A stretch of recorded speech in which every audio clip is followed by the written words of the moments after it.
কয়েকদিন ধরেই চিকেনের একটা অন্যরকম রেসিপি খেতে ইচ্ছে করছিল। কি খাবো আর কি বানাবো ভেবে বানিয়ে ফেললাম এটা। কয়েক টুকরো চিকেন ভালো করে ধুয়ে তাতে দিলাম নুন, গোলমরিচের গুঁড়ো, লেবু রস আর দিলাম সয়া সস। তারপর 2 চা চামচ কর্নফ্লাওয়ার দিয়ে ভালো করে মেখে আধ ঘন্টার জন্য রেখে দিলাম। প্যানে দিলাম 2 টেবিল চামচ সাদা তেল। তারপর তেলটা গরম হয়ে গেলে চিকেনের টুকরোগুলো দিয়ে দিলাম। লো ফ্লেমে একটু সময় নিয়ে চিকেনের টুকরোগুলো ভেজে তুলে রাখছি একটা আলাদা পাত্রে।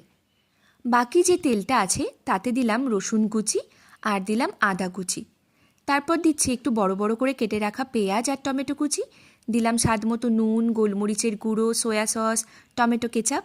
তারপর দিলাম আগে থেকে সেদ্ধ করে রাখা আলু আর গাজর। এবারে খুব ভালো করে নাড়াচাড়া করে চিকেনের টুকরোগুলো দিয়ে দিলাম। তারপর দিলাম জলে গোলা একটু কর্নফ্লাওয়ার। ওপর থেকে ধনেপাতা কুচি আর জুলিয়ান কাট করে কেটে রাখা আদা কুচি দিলেই চিকেনের এই অপূর্ব রেসিপিটি তৈরি হয়ে যাবে।